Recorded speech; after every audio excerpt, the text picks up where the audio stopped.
Às 11h40, 11h30, a gente passa a lista, tudo bem? Então, é isso. Ok, pessoal, bom dia.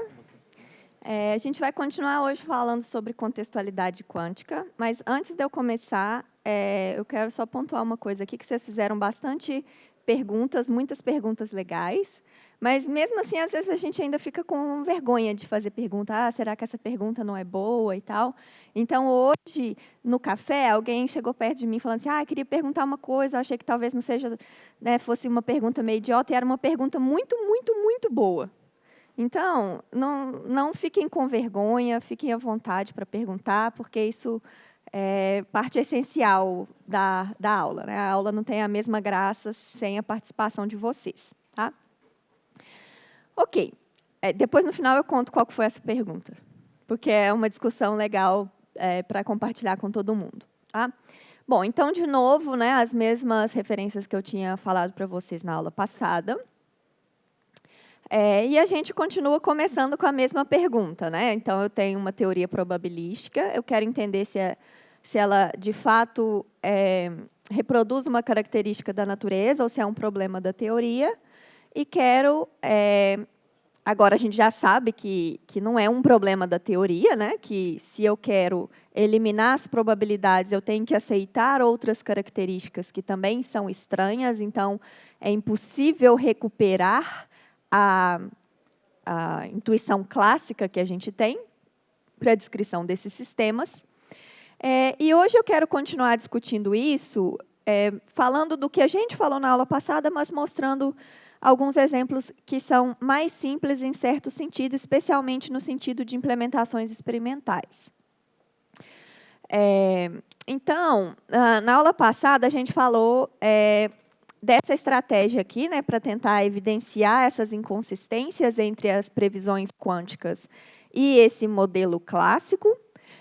Então, o que a gente faz é traduzir essa ideia de intuição clássica, de mundo clássico, em termos de hipóteses que se transformam em condições matemáticas que eu posso aplicar ao meu modelo, né, à minha descrição.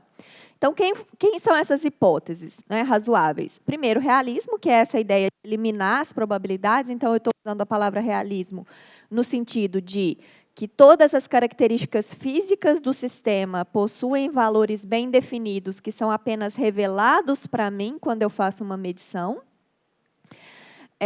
Não contextualidade, que significa que se eu tenho uma medição feita com outras medições, o valor que eu atribuo a essa medição não pode depender do que eu faço junto, né? Então, é aquela ideia de que se eu meço a posição dessa mesa aqui, essa posição é uma característica intrínseca desse objeto, não depende se eu estou observando a temperatura ou a cor desse objeto simultaneamente, tá?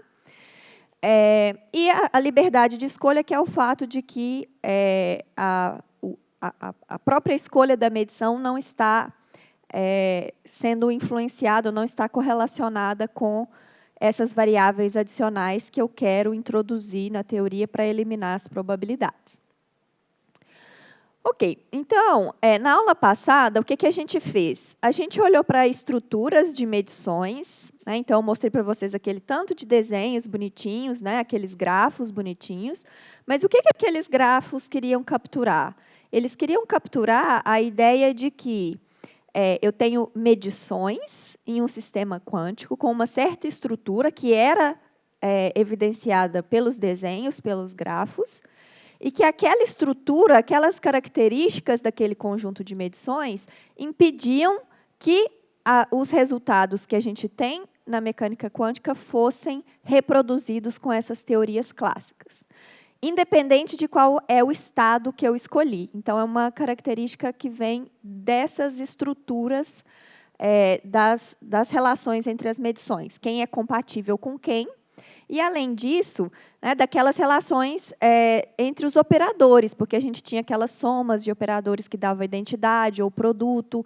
Então, a gente tinha essas restrições adicionais que impõem regras para atribuição de valores bem definidos. Então, foi isso que a gente explorou na aula passada.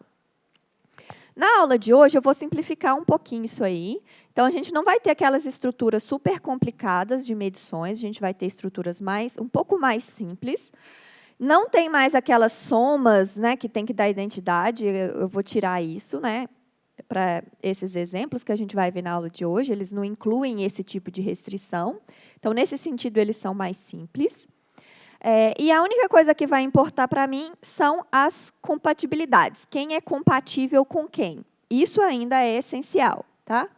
Então, se todo mundo for compatível com todo mundo, eu sempre consigo uma distribuição, uma descrição clássica. Então, é essencial que eu tenha incompatibilidade para evidenciar essas contradições com os modelos clássicos, tá?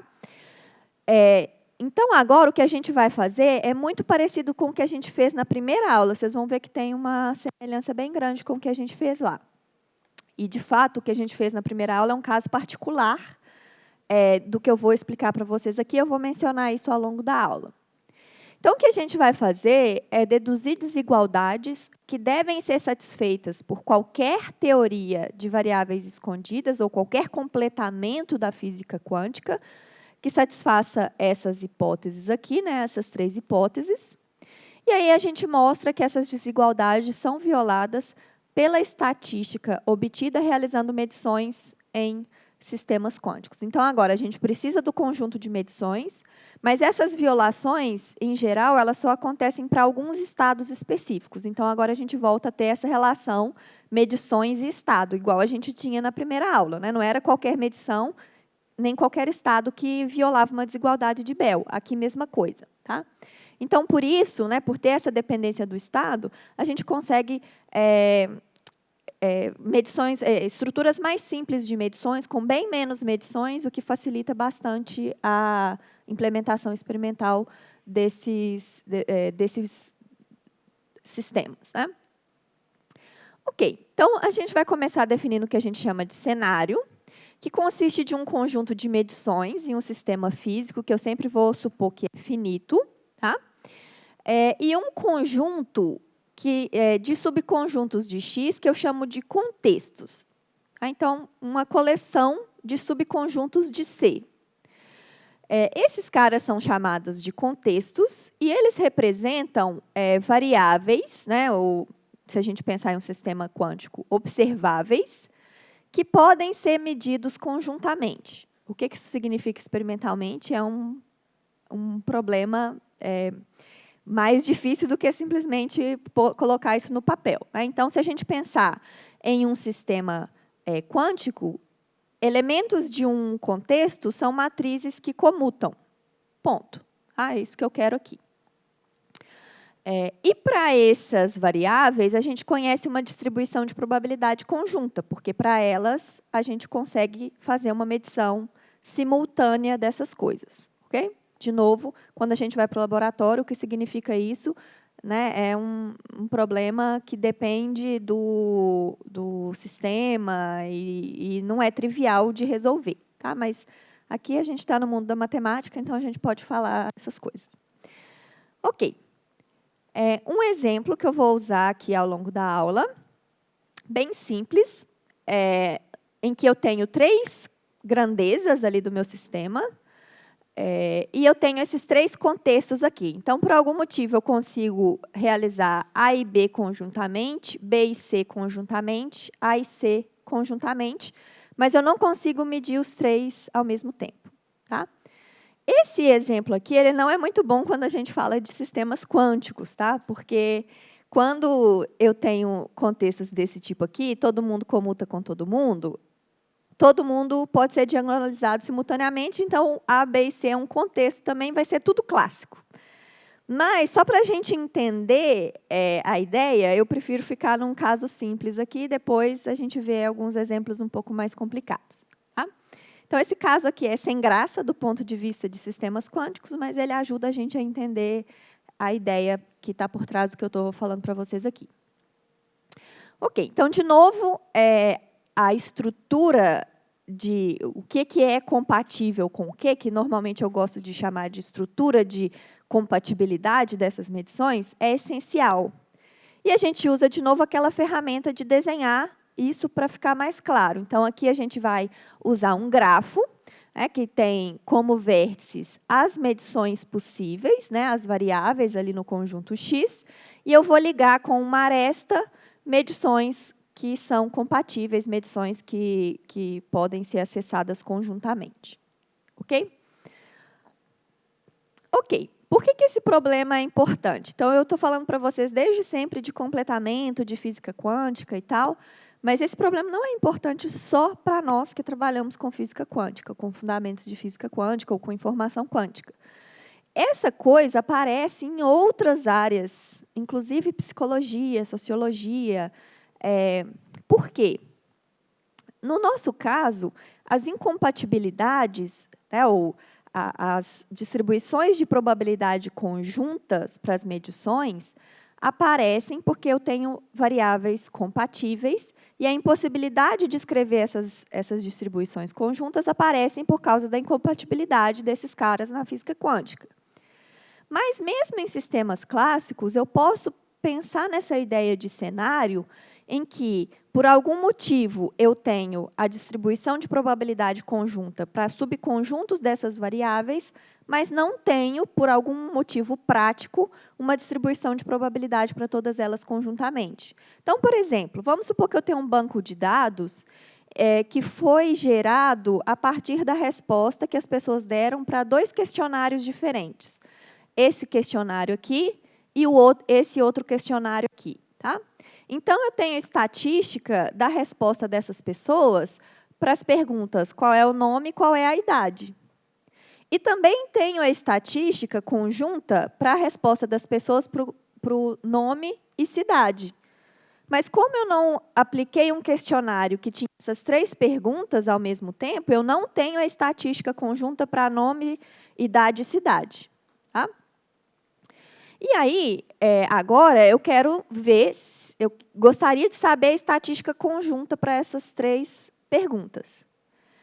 Como a gente sabe, qual foi de onde que a gente tirou esses dados, eu posso imaginar que, para uma determinada pessoa, ela tem um nome bem definido, uma idade bem definida e a cidade onde ela mora bem definida. É claro que essas coisas podem mudar um pouquinho ao longo do tempo, mas se eu estou olhando exatamente no momento que as pessoas responderam, tudo isso está bem definido. Tá? Então, é claro que existe uma estatística bem definida, tudo para essas 3 perguntas simultaneamente. Mas, por algum motivo, pode ter acontecido alguma coisa, algum erro, meu banco de dados pode estar corrompido, as pessoas podem ter mentido na hora de ter respondido aquele questionário. Então, eu posso ter situações em que, mesmo a gente imaginando que tem a estatística conjunta, eu não consigo construir por causa de problemas no banco de dados. Então, o que eu vou falar para vocês agora aparece também em outras áreas que não física quântica. Tá? Ok, então, para nós, de novo, a gente vai voltar para aquela descrição onde eu não quero saber quem é o estado, quem é as medições, em um primeiro momento. Tá? Então, a gente vai trabalhar só com a estatística, só com as probabilidades. Então, no nosso exemplo, em que eu tenho 3 medições, com esses contextos aqui, eu tenho uma distribuição de probabilidade conjunta para cada contexto. Então, o meu sistema, o que eu quero estudar, o problema que eu quero estudar, vai ser descrito por um conjunto com 3 distribuições de probabilidade, um para cada contexto, tá? Que eu vou denotar assim. Então, isso aqui vai me dar a probabilidade de obter a resposta Azinho e Bzinho para uma medição conjunta de Azão, Bzão. Ok? Como que eu recupero toda aquela ideia de cenário de Bell que a gente viu lá na primeira aula? Usando contextos em que o A é uma medição da Alice e o B é uma medição do Bob. Então, no caso daquele cenário CH-SH, que eu tinha 2 medições para cada um, eu teria 4 distribuições de probabilidade, que é exatamente o que a gente trabalhou na aula passada, na primeira aula. Tá? Ok, então a gente trabalha com essa ideia de caixinha, Então, eu tenho aqui medições possíveis e regras para quais botõezinhos eu consigo apertar, que são os contextos. e luzinhas que acendem me dizendo qual foi a resposta de cada uma dessas medições. Tá? Então, isso aqui nunca não existe na prática, quando você vai fazer experimento disso. São mesas óticas, íons armadilhados, laboratórios gigantes com coisas que mantêm essas coisas em temperatura baixa. É um trambolho enorme, não é uma caixinha. Né? Mas vamos usar a ideia de caixinha como uma abstração. Né? Então, a gente está fazendo uma descrição bem abstrata desses sistemas. Ok, então, a gente está interessado aqui nessa descrição em que eu não me preocupo com exatamente qual foi o estado e quais foram as medições que eu implementei. É claro que, para gerar essas probabilidades, eu preciso de estados específicos, medições específicas, mas eu não quero chegar a esse nível da descrição. Eu estou parando num nível mais superficial, em que eu estou lidando apenas com as probabilidades. Tá? Que é o que a gente chama de Device Independent Approach. Então, o approach independente do dispositivo. Significa que eu só quero a estatística daquele dispositivo, não quero saber o que acontece dentro dele. Então, não vou abrir a caixinha para ver o que está acontecendo lá. Ok, então, isso simplifica um pouco a vida, né? Porque a gente está trocando toda aquela parafernália de espaço de Hilbert, por exemplo, se eu estou lidando com sistemas quânticos, de matriz densidade, operadores, por um vetor em um espaço real, que é complicado, de dimensão alta, a gente não consegue caracterizar ele muito bem, em geral, mas que ainda assim é mais simples do que pensar em espaços de Hilbert. Tá? Ok, então, quais são as restrições que essas distribuições de probabilidade têm que satisfazer? Então, primeiro, tem duas, que é o fato de ser distribuição de probabilidade. Tem que ser tudo positivo e tem que estar normalizado. Se eu somar sobre todas as respostas possíveis, tem que dar 1. E agora, a gente vai começar a impor restrições que vêm da física. Tá? Então, isso aqui é simplesmente a definição de probabilidade, mas agora eu vou impor algumas restrições físicas a essas distribuições. A primeira delas é o que a gente chama de condição de não perturbação, que significa, essencialmente, que, quando eu faço a medição de A com B e de A com C, eu estou usando essa mesma letra A porque essa coisa representa a mesma variável, a mesma grandeza. Então, a estatística para o A tem que estar bem definida, independente se eu meço com B ou com C. Porque, se a estatística fosse diferente, não seria o mesmo A. Tá? Então, para eu poder falar que é o mesmo, o mínimo que eu preciso é que essa estatística seja a mesma. Oi. Não. Não. Elas não são independentes. Separáveis significa que elas são independentes. Não é isso. Tá? Tá, deixa eu só repetir a pergunta dele. Ele perguntou se isso é a mesma coisa que dizer que as estatísticas são separáveis. E não. Porque dizer que é separável significa dizer que é independente. Isso aqui é mais fraco. Tá? Bem mais fraco. Posso ter correlação aqui entre essas coisas ainda. Mas essa correlação é tal que o contexto na qual eu medi é independente, não interfere na estatística do A. Se isso acontecesse, não faria o menor sentido em chamar ele de A nos dois contextos. Tá? É simplesmente o fato que eu estou exigindo que o A seja o mesmo nos dois casos.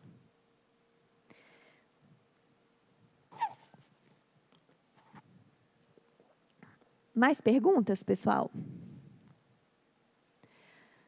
Ok, então essa aqui é a primeira restrição física que a gente está impondo a essas distribuições de probabilidade. A gente vai investigar outras. A primeira delas é o que a gente chama de distribuições não contextuais. O que significa isso? Distribuições que são obtidas a partir de descrições clássicas, no sentido de clássico que eu estou usando nesse curso, que são variáveis que satisfazem condição de realismo, ou seja, têm valores bem definidos, são não contextuais, ou seja, o valor atribuído àquela variável não depende de outras variáveis que aparecem conjuntamente. E a liberdade de escolha, que é o fato de eu poder escolher esse A aqui à vontade, independente do lambda. Tá? Então, quando a gente faz essas 3 restrições, uma vez escolhida a medição A, e dada essa variável adicional da minha teoria de variáveis escondidas, que eu chamei de lambda, o A tem um valor bem definido. Então, essa probabilidade aqui é tudo determinístico, é 0 ou 1. 0 se o Azinho não for o valor atribuído ao Azão, e 1 se o Azinho for o valor atribuído ao Azão. Mesma coisa para o B, né, se eu estou fazendo uma medição do contexto AB. Então, o fato dessas probabilidades serem 0 ou 1 vem de eu assumir a hipótese de realismo para a minha teoria de variáveis escondidas. O fato dessa teoria de variáveis escondidas ser não contextual significa que essa probabilidade aqui depende só do A e não do B, e vice-versa. Em uma teoria contextual, eu teria aqui essa probabilidade do Azinho dependendo de A e de B também. Se eu troco quem é o B, eu trocaria essa distribuição de probabilidade. Eu não quero isso. Tá? Ok. Então, uma vez fixado o lambda, é tudo determinístico. Eu sei quem é a resposta do A, sei quem é a resposta do B. Só que eu não sei quem é o lambda. Então, eu tenho que fazer uma média sobre os valores do lambda que eu não conheço, em que essa probabilidade aqui pode ser qualquer coisa, porque eu não sei quem ela é. Então, se eu conseguir reproduzir essas probabilidades dessa forma, se eu conseguir reproduzir essas probabilidades dessa forma, isso significa que existe um modelo não contextual, ou seja, um modelo clássico, no sentido que eu estou usando aqui, que reproduz a estatística do meu experimento. E é isso que eu quero verificar. Tá? Então, muito cuidado com o que eu quero dizer com essa palavra clássico, porque, por exemplo, se eu estou fazendo experimentos de fóton único, é muito difícil falar que um experimento que envolve fótons únicos seja um experimento clássico. Tá? Não é. Mas o que é clássico aqui para mim? É conseguir reproduzir a estatística daquele experimento com um modelo de variáveis ocultas não contextual. Ok? O que significa isso aqui? Tá? Eu não vou entrar em detalhes aqui, mas deixa eu ver se eu coloquei aqui. Não. A existência desses modelos de variáveis ocultas não contextuais reproduzindo a estatística do meu experimento significa existir uma distribuição de probabilidade conjunta para todas as medições em X ao mesmo tempo que recupere a estatística que eu estou trabalhando. Então, eu esqueci de pôr, tinha que ter colocado aqui. No exemplo que eu estou falando, né, aquele que tem o A, B e o C, isso significa a existência de uma distribuição de probabilidade conjunta para a medição dos 3 caras ao mesmo tempo, de maneira que cada uma das probabilidades de cada contexto seja obtida fazendo a marginal adequada aqui, que nesse caso é fazer a marginal sobre a variável C. Então, eu vou somar sobre todas as respostas Czinho. A mesma coisa para os outros contextos, tá? Então, a existência desse modelo de variáveis ocultas é equivalente à existência dessa distribuição de probabilidade, que a gente chama de distribuição de probabilidade global, porque ela envolve todas as medições no conjunto que me interessa, que reproduz essa coisa aqui. Tá? Não é difícil de provar, mas não vou entrar em detalhes, porque isso não é essencial para mim aqui hoje.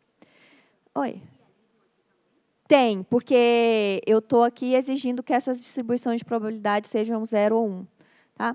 Na verdade, se você simplesmente exige essa coisa aqui, sem exigir que essas coisas sejam 0 e 1, já é suficiente, porque daqui você consegue construir uma em que essas coisas sejam 0 e 1, né? Refinando essa escolha da variável lambda. Tá?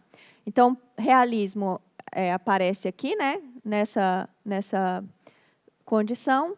Não contextualidade aparece no fato de que essa coisa depende só do A, esse aqui só do B.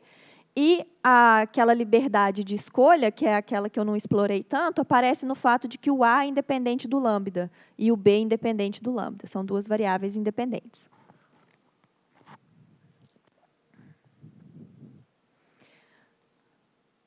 Ok. E, por último, distribuições que a gente chama de quânticas, que são distribuições que podem ser obtidas aplicando testes a sistemas quânticos. Também não vou entrar em muitos detalhes, mas aqui seria a probabilidade de A, B. Isso aqui é o que vocês conhecem já, né? Já fizeram muita conta desse jeito, que é usar a regra de Born. Então, A e B são matrizes, são observáveis, agindo naquele sistema quântico, e o ρ é a matriz de densidade, ou estado daquele sistema. Tá? Então, simplesmente a existência dessas matrizes satisfazendo as condições de compatibilidade dadas pelos contextos, né? E a gente calcula as probabilidades assim.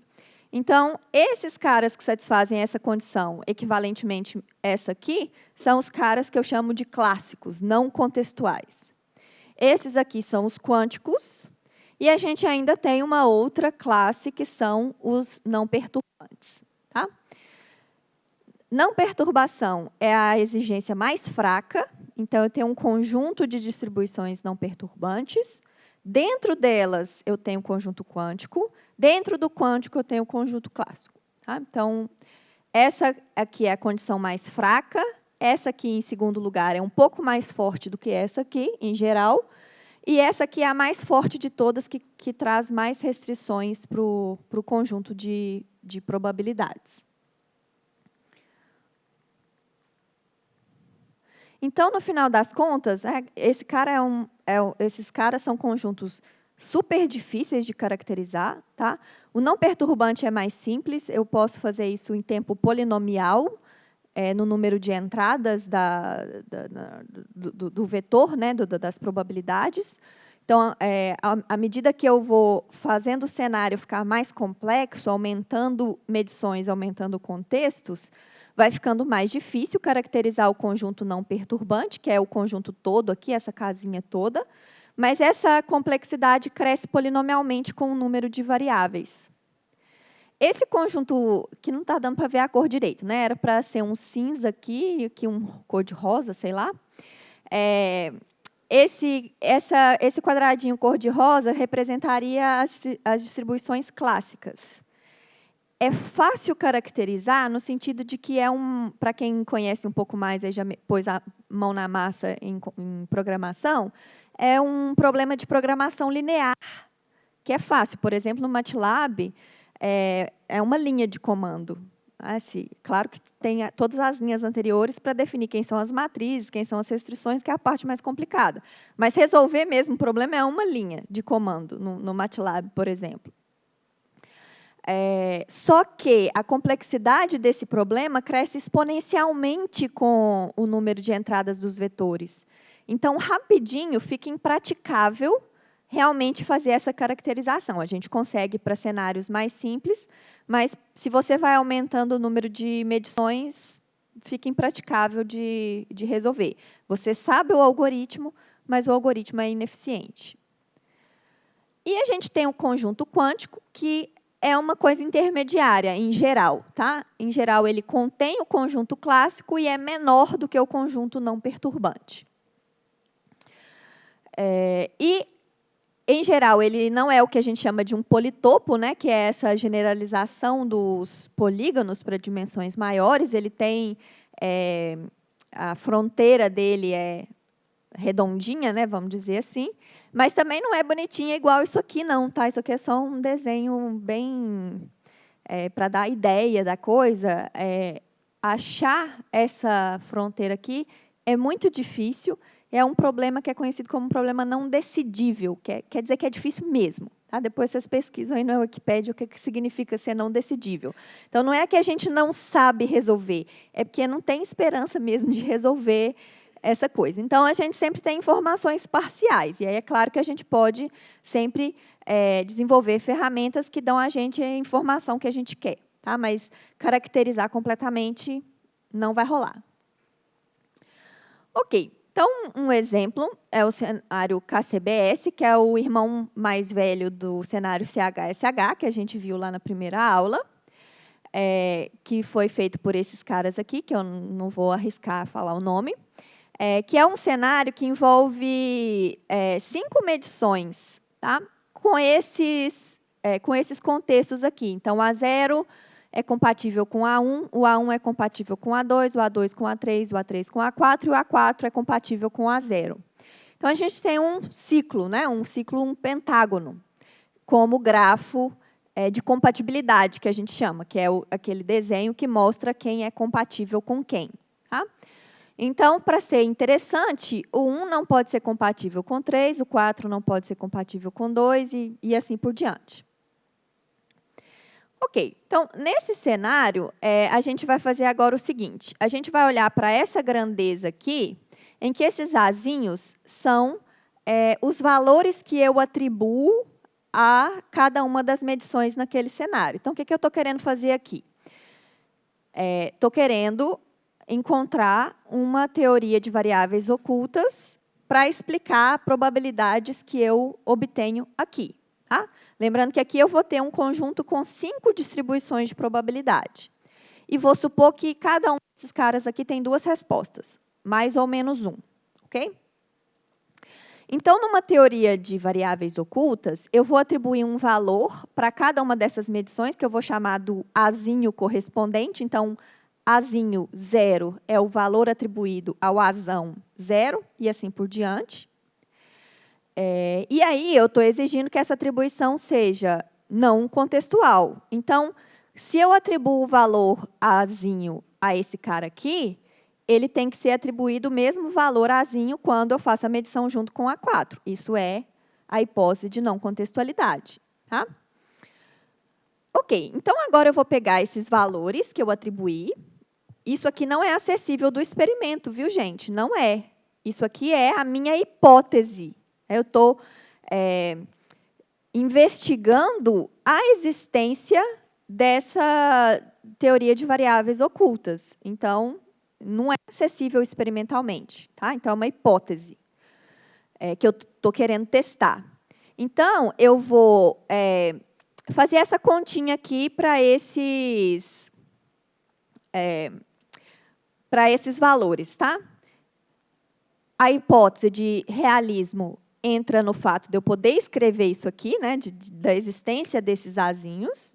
E a hipótese de não contextualidade entra aqui no fato de eu usar o mesmo azinho aqui, aqui, aqui e aqui, aqui e aqui, e assim por diante. Tá?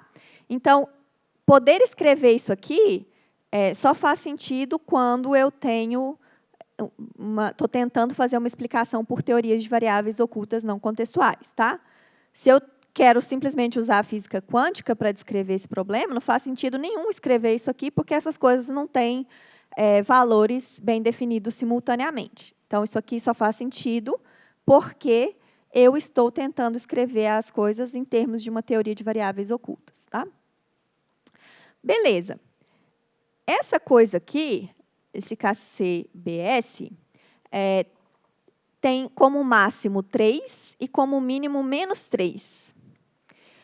Então, vamos tentar entender por que essa coisa tem um máximo 3, o mínimo é semelhante, tá? É a mesma ideia.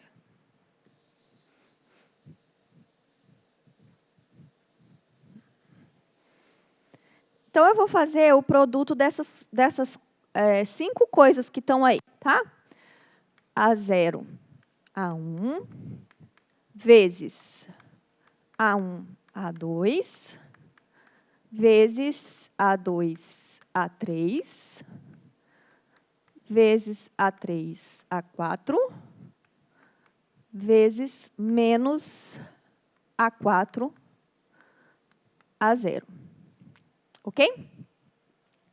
Então, são os 5 termos que aparecem nessa equação aqui.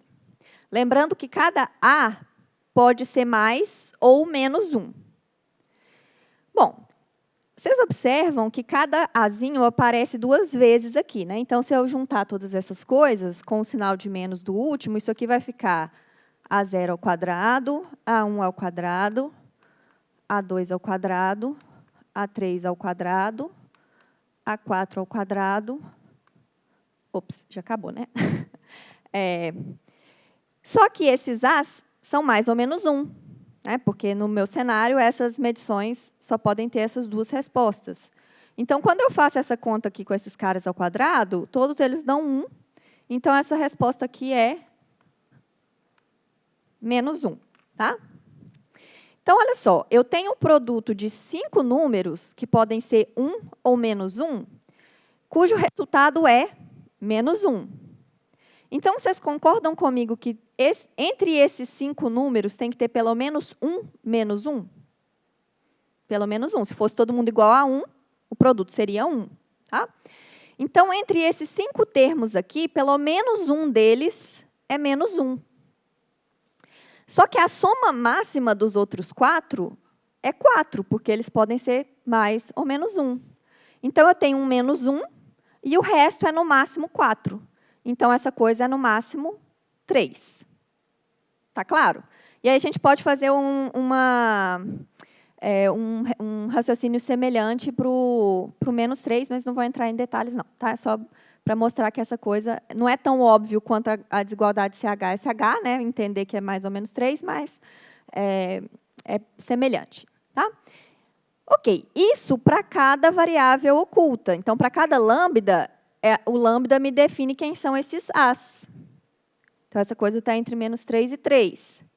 Então, quando eu faço a média sobre todas as variáveis lambda, eu vou ter uma coisa que é menor ou igual a 3, tá? Entre menos 3 e 3. Tá?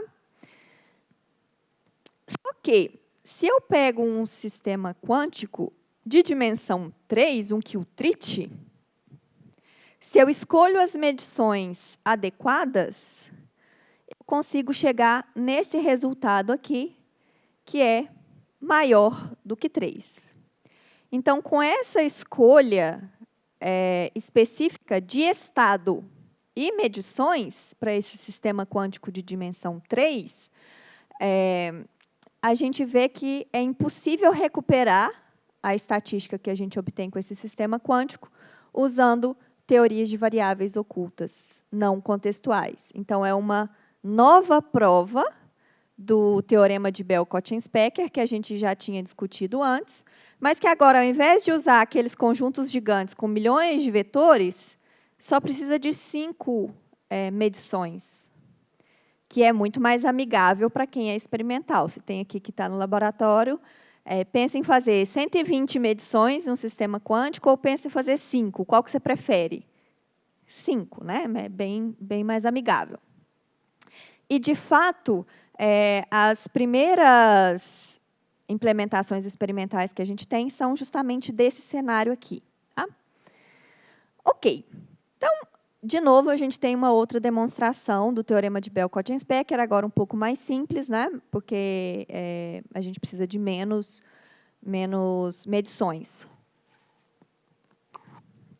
e menos restrições sobre ela. Então, vamos agora entender por que esse problema é importante. Vamos discutir por que esse problema é importante. Então, primeiro, vamos esquecer a física quântica. Então, isso aqui não é a minha praia, tá? Eu só estou contando para vocês que existe. Só como uma curiosidade para a gente saber que, às vezes, as ferramentas que a gente usa na nossa área aparecem em áreas completamente diferentes e, às vezes, conversar sobre isso é útil. Então, vamos voltar para aquele problema de banco de dados, né? Onde eu tenho contextos que aparecem por restrições práticas, né? Não é uma impossibilidade dada pelas regras da física, mas simplesmente um problema prático de que eu não conseguia acessar aquela informação conjuntamente por algum motivo. Nesse cenário, contextualidade é sempre ruim, ou seja, não existir um modelo clássico é sempre uma má notícia. Por quê? Aqui existe um modelo clássico. Então, se eu não consigo reconstruir esse modelo, isso significa que tem algum problema. Por exemplo, eu posso ter o meu banco de dados corrompido, eu posso ter erros experimentais ao acessar aquela informação. Então, o que acontece é que a gente usa essas desigualdades, a gente não, né? Porque eu não trabalho com isso, mas as pessoas usam essas desigualdades ou todas essas ferramentas matemáticas que eu mostrei para vocês como uma maneira de verificar se esses dados são bons. Porque se não tem modelo clássico, isso evidencia problemas naqueles dados. Tá? Inclusive, essas desigualdades, todas essas ferramentas podem ser usadas, inclusive, para verificar se as pessoas estão mentindo um determinado questionário, por exemplo. Né? Então, tem várias aplicações. E aqui é interessante a gente ver que essa coisa aqui da mentira, né, de pegar as pessoas na mentira, pode ser vista nesses dois papers aqui, de baixo, que são dos anos 2000, ok, a gente já está mais próximo, né, da gente, mas eu acho muito interessante que as pessoas descobriram que a desigualdade CH-SH, aquela que a gente viu lá no primeiro dia, no contexto de não localidade, de fundamentos de física quântica, aparecia nesse livro aqui, nesse trabalho aqui, de 1862. Então, obviamente, não tinha nada a ver com física quântica. Né? Então, como que aquela desigualdade aparece? Nesse livro aqui, o Boole está justamente querendo encontrar ferramentas para testar a qualidade de dados experimentais. E aí ele deriva essa desigualdade como uma maneira de testar se aqueles dados experimentais são bons ou não. Satisfez a desigualdade? Beleza, bom indício para o meu experimental. Violou a desigualdade? Está ruim, quer dizer que tem problemas ali, joga fora o experimento e começa de novo. Tá? Então, contextualidade e não localidade, né, nesse sentido de, claro que não tem nada a ver com essa interpretação de não localidade, mas as ferramentas matemáticas já apareceram antes com o objetivo de resolver problemas completamente diferentes do que a gente está querendo abordar aqui. Ok, mas não é sobre isso que eu quero falar, então isso aqui é só um parênteses de curiosidade. Tá? Eu quero falar sobre física quântica em especial. Tá? Então, primeiro, vamos retomar a discussão em fundamentos de física, que é o que me motivou desde o início do curso.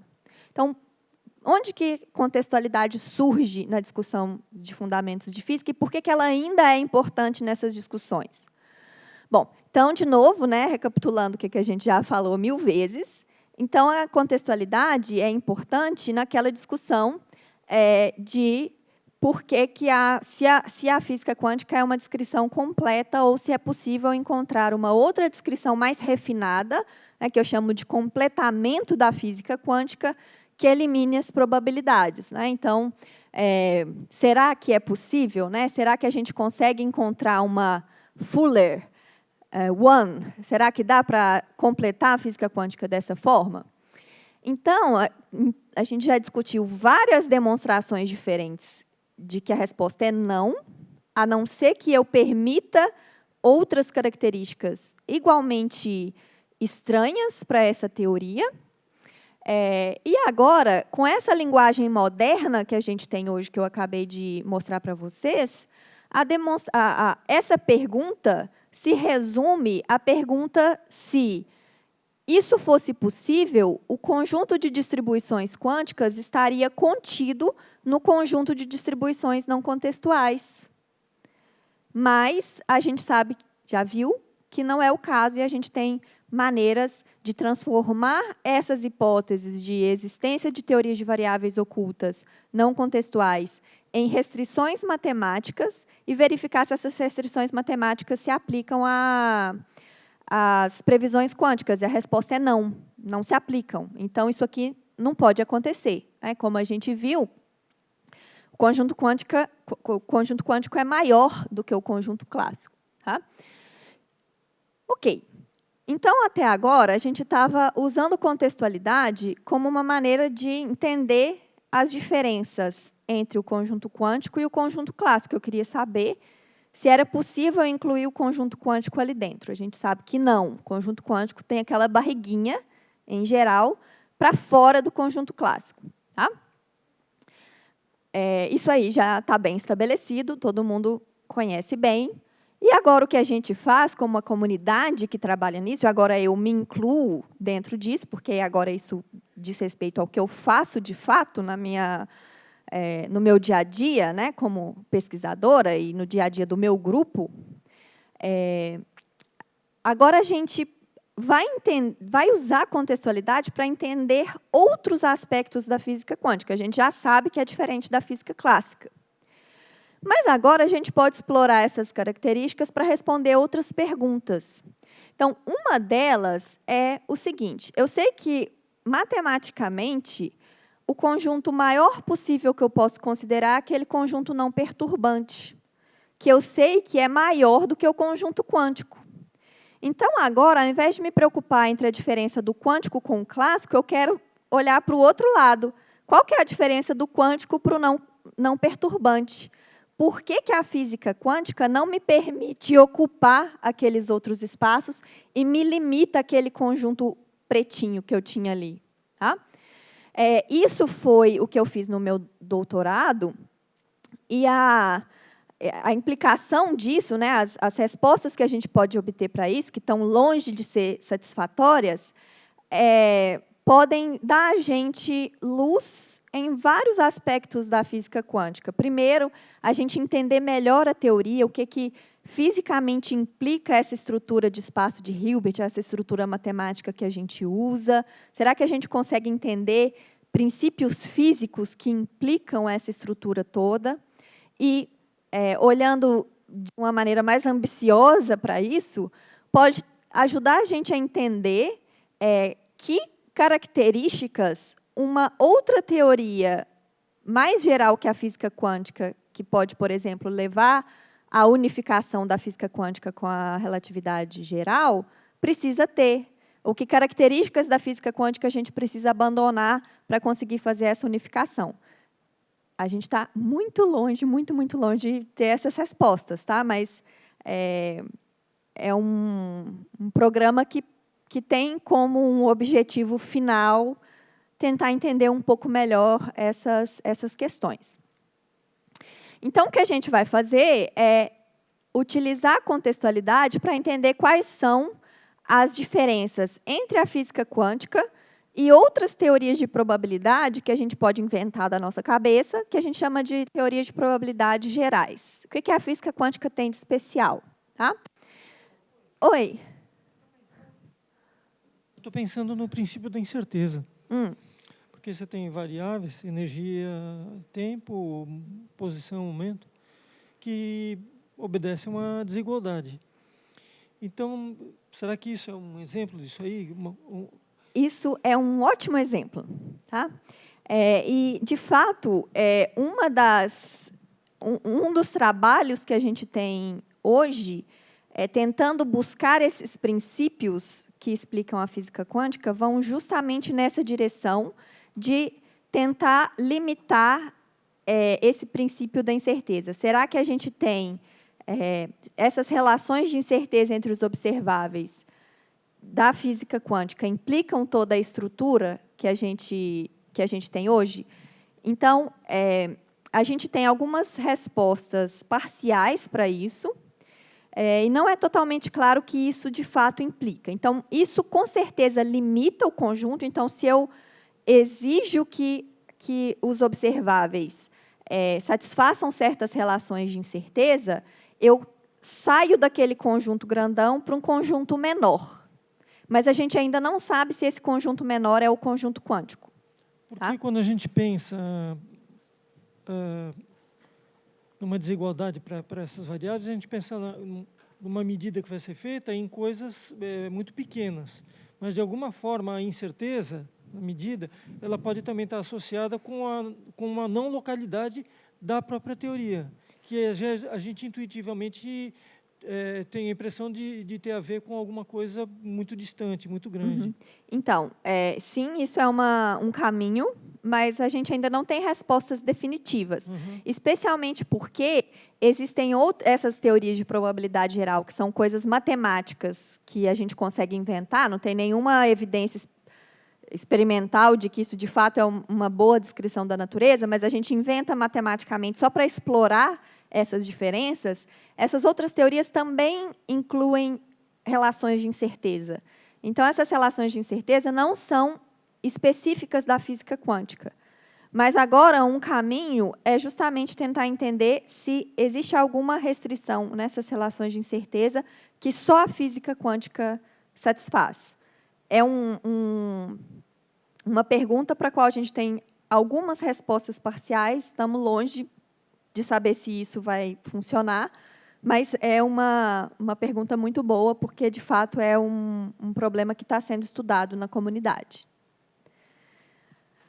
Bom, e aí, diversos outras restrições podem ser aplicadas. Por exemplo, né, na comunicação, eu mostrei para vocês muito rapidamente lá na primeira aula que a existência dessas correlações quânticas, né, no cenário de Bell, diminuía a necessidade de comunicação de um lado para o outro para aumentar a chance de sucesso de uma determinada tarefa. Então, entender qual que é essa limitação na comunicação que eu preciso de um lado para o outro para ter sucesso naquela tarefa, também é um princípio que as pessoas já estudaram para tentar entender por que o quântico é justamente aquele conjuntinho preto. Tá? Então, é outro exemplo. Tem vários.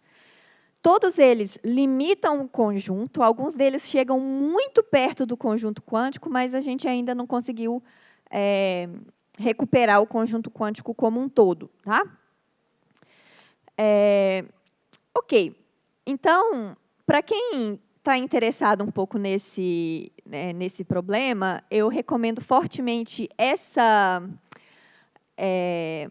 palestra aqui do Chris Fuchs, está disponível online, é uma palestra no Perimeter Institute, e as palestras de lá estão todas gravadas e disponíveis lá no arquivo deles. E nessa palestra, ele discute essas tentativas de entender princípios para a física quântica. Né? Então, já existiam trabalhos nesse sentido, que tentavam reconstruir a física quântica toda, lá desde da ideia de espaço de Hilbert. E aí ele dá uma ideia que esquece espaço de Hilbert, vamos tentar trabalhar com um problema mais simples primeiro, que é tentar entender a diferença entre o conjunto quântico e os conjuntos mais gerais. Né? Então, a ideia dele é tentar identificar por que não localidade e contextualidade quântica se mostram exatamente da forma como elas aparecem. Aí, por que eu não consigo gerar coisas mais dentro do conjunto não perturbante, do conjunto não sinalizante, que estão fora do conjunto quântico. Tá? E foi com isso que eu trabalhei no meu doutorado. Continuo trabalhando com isso até hoje. A Amanda é, de novo, um exemplo de alguém que está indo por esse caminho, né, de tentar estudar esses princípios. E aí, lá eu trabalhei com uma coisa que chama princípio de exclusividade. E aí, com esse princípio de exclusividade, a gente conseguiu dar várias respostas para esse problema, mas ainda não é satisfatório, porque, primeiro, esse princípio de exclusividade ele não é muito físico, né? Ele é mais matemático. Então, agora a gente está tentando entender por que esse princípio, de qual princípio físico eu consigo derivar esse princípio matemático, que é o princípio de exclusividade. Tá? E também a gente entender a existência de cenários onde o quântico, de fato, encosta naquele não perturbante. Existem esses cenários. A gente estudou onde eles aparecem. Esses foram os 2 trabalhos do meu doutorado, em parceria com o meu orientador infinito da vida, que ele foi meu orientador de iniciação científica desde o 2º período até a orientação de doutorado. Por mais que ele tenha tentado ficar livre de mim por bons motivos, eu me recusei a ir embora, então fiquei lá para sempre. E o Adam Cabello, que é aquele que eu mencionei na aula passada, que foi meu orientador do sanduíche do período do doutorado que eu passei na Espanha, trabalhando com ele. Foi uma época muito legal, não só por ter gerado uma tese de doutorado, né, que é um alívio, por ter gerado trabalhos muito legais, eu gosto muito desse trabalho que eu fiz no doutorado, mas também por ter gerado muitos momentos felizes, como o dessa foto aqui, que é um congresso em Praga. Esse aqui é o Marcelo, como sempre, para quem conhece ele é professor do IMEC, lá da Unicamp, como sempre com uma camisa do Fluminense, a eterna camisa do Fluminense, que ele usa desde que eu conheço ele, há muitos anos atrás. Esse aqui é o Adam, que é uma das pessoas mais workaholic, mais felizes que eu já vi na vida, então, é muito legal. Eu aqui, né, alguns anos mais jovem, esse aqui é meu marido, Thales, que não trabalhou diretamente no problema, mas sem ele nada disso que eu estou mostrando para você seria possível. Então, ele é parte importantíssima dessa coisa toda, né? Ok. Então, essa é uma das coisas para as quais a gente usa contextualidade hoje, que é ainda em fundamentos de física quântica, mas movendo de entender a diferença entre o quântico e o clássico, mas para entender a diferença entre o quântico e o mais geral que o quântico. Só que agora, essas coisas aparecem como recursos para tarefas práticas. Então, a gente está saindo do fundamentos, lá do mundo da quase filosofia, para ir para tecnologia, de fato. Tá? Então, a primeira coisa que eu já mostrei para vocês na primeira aula era a geração de números aleatórios genuínos, lá usando distribuições não locais, né, usando não localidade. E aqui, com contextualidade, com esse cenário KCBS, a gente consegue também fazer isso. Vantagem aqui, lá para violar CH-SH, eu preciso de emaranhamento. Aqui não precisa de emaranhamento. E, de novo, se tem alguém aí que é experimental, trabalha com essas coisas, gerar emaranhamento é custoso. Tá? Então, se você elimina a necessidade de ter emaranhamento, isso é bom. Então, esse paper aqui mostra justamente essa certificação de geração de números aleatórios usando uma violação da desigualdade KCBS, que é um Qtrit, é um sistema físico de dimensão 3. E aí, a ideia que está por trás é que, se eu tenho uma coisa que é não contextual, a aleatoriedade vem do fato de eu não conhecer essa variável lambda. Então, se eu conhecesse essa variável lambda, não tinha nada aleatório. Tá?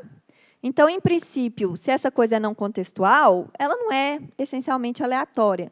Mas, se ela é não contextual, significa que eu não consigo escrever essa coisa como um modelo de variáveis ocultas, e aí eu posso, de certa forma, quantificar a aleatoriedade disso. Tá? E aí, a gente tem... Eu não vou entrar em detalhes aqui de novo, tá? Mas existem métricas para dizer se uma determinada coisa é de fato aleatória, que vem lá da estatística, né? Coisas que vieram antes, ferramentas que vieram antes de tudo isso aqui, e eles conseguem ligar essas ferramentas com a violação de KCBS e mostrar que essas coisas são, de fato, aleatórias.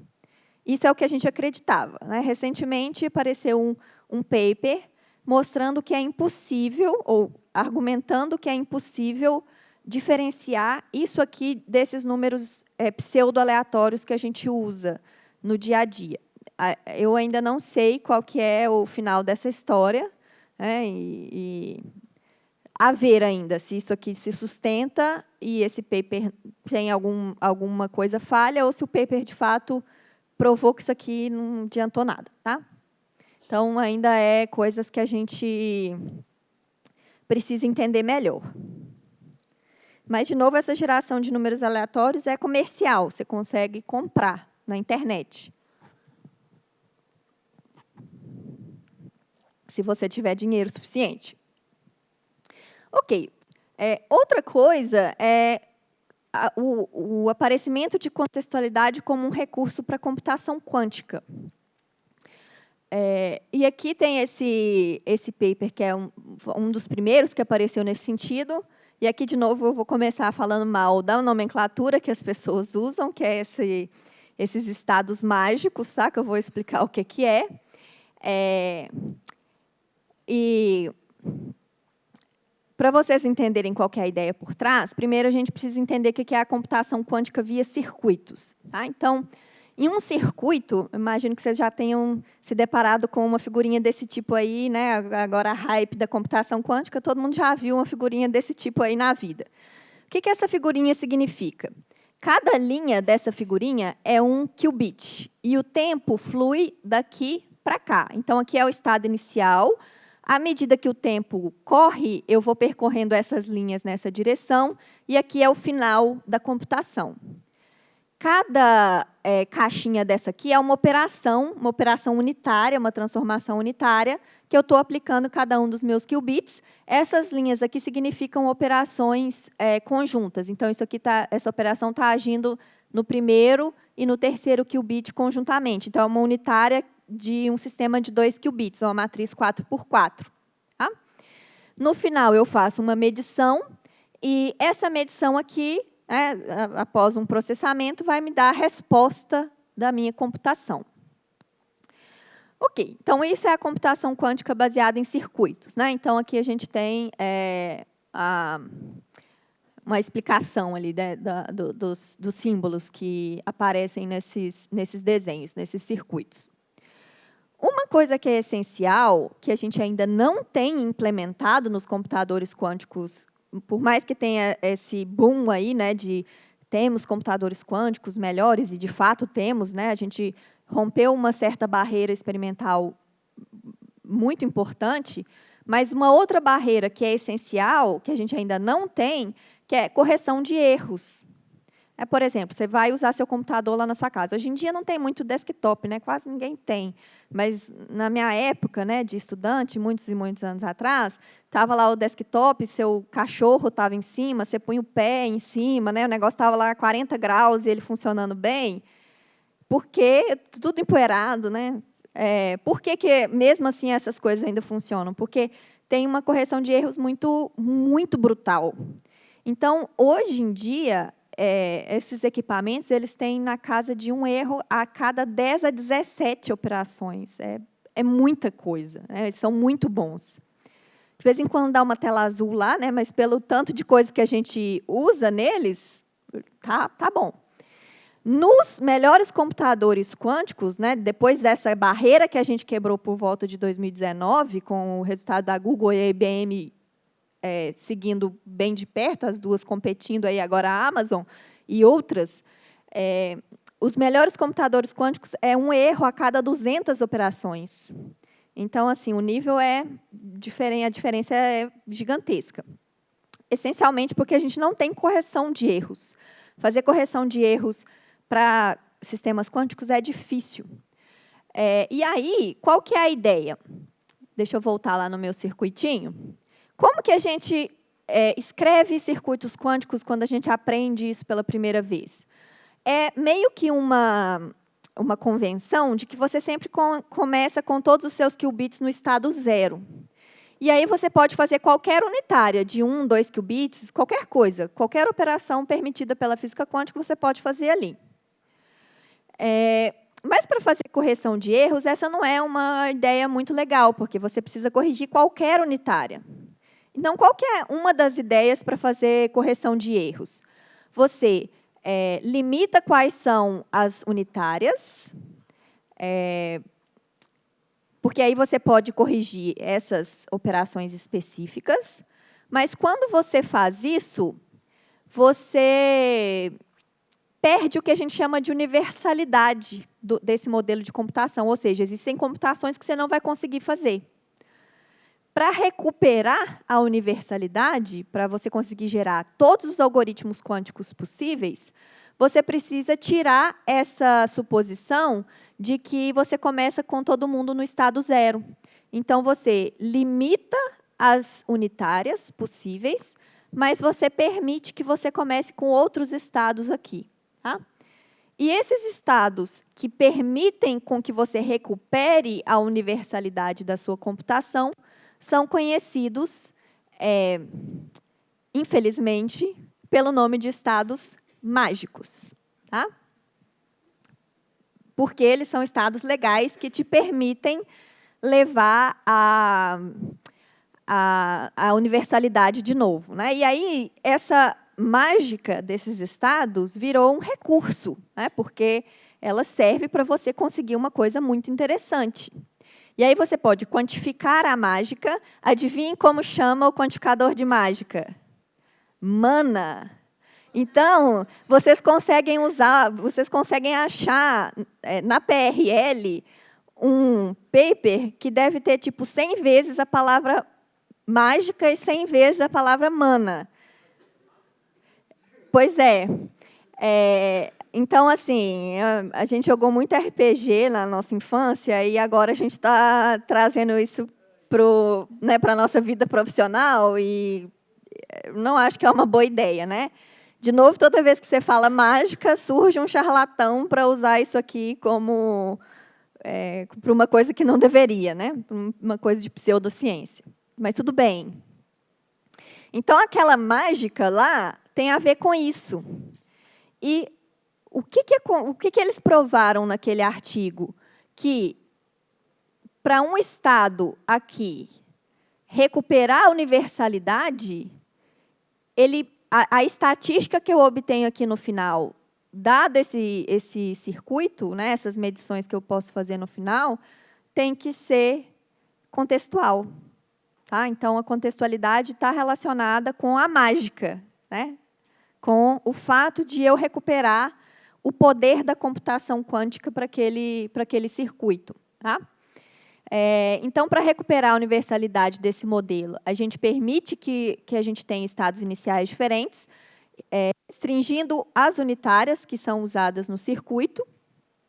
Esses estados são os estados mágicos. E para que esse estado seja mágico, ele deve exibir contextualidade em relação a essas operações mais restritas que eu preciso fazer para ter correção de erros, né? Então, isso mostrou que a contextualidade agora não é só uma curiosidade da física quântica, mas que está relacionada com o nosso poder de fazer coisas diferentes do que a gente faz com física clássica.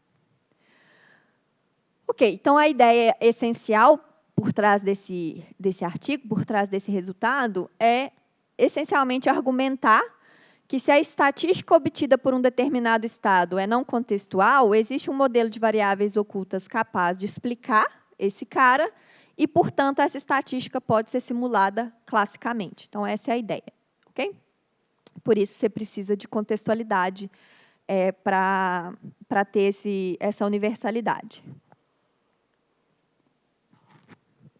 E aí, outros resultados em outros modelos de computação apareceram. Então, esse aqui de 2017. E nesse modelo, em outros papers que apareceram depois, a gente usa um modelo de computação que é um pouco diferente desse modelo de circuitos. Eles são equivalentes, tudo que você consegue fazer com um, você consegue fazer com o outro. Mas, nesse modelo de computação baseada em medições, você tem uma cadeia de qubits, essencialmente, né? A gente sempre usa qubits, mas você tem uma cadeia de sistemas quânticos. Aqui a gente tem uma cadeia unidimensional, mas, em geral, normalmente é uma rede bidimensional com os qubits nos vértices. E aí você pode aplicar operações nesses caras para criar um estado inicial super emaranhado entre esses caras, tem muito emaranhamento ali entre todos esses caras da rede. E aí você faz medições nesses diferentes qubits, processa os outcomes dessas medições, processa a resposta dessas medições com um computador clássico, e esse processamento vai te dar a resposta da computação. Então, vocês veem que é um modelo diferente mesmo, é uma maneira completamente diferente de pensar, mas que são equivalentes. Tudo que você faz em um, você traduz para o outro e vice-versa. E aí, o recurso aqui são justamente o estado inicial. Se você começar com todo mundo independente e preparado no estado produto, você não ganha nada, não vai fazer nada. E essas medições, né, que você consegue fazer. E aí, o que eles mostraram é que contextualidade em relação às medições aplicadas a esses bits quânticos é necessária para que você consiga recuperar a universalidade da computação. Então, de novo, ter um poder de fazer coisas que o computador quântico faz, mas que, conjecturadamente, um computador clássico não consegue fazer, significa ter contextualidade ali. Tá? Então, a contextualidade é uma maneira de explicar essa não classicalidade desses algoritmos. Tá? Então, de novo, a ideia essencial é a mesma, né? Se a estatística é não contextual, eu consigo, de alguma forma, simular essa coisa classicamente, e isso significa perder a universalidade, porque a universalidade é justamente fazer o que o computador clássico não faz. Ok, então, depois de tudo isso, né, que eu contei para vocês, a gente vê que contextualidade agora é bom. Não só porque ajuda a gente a entender por que a física quântica é do jeito que ela é, mas também porque ela permite a gente entender por que a gente consegue fazer coisas que com a física clássica a gente não consegue.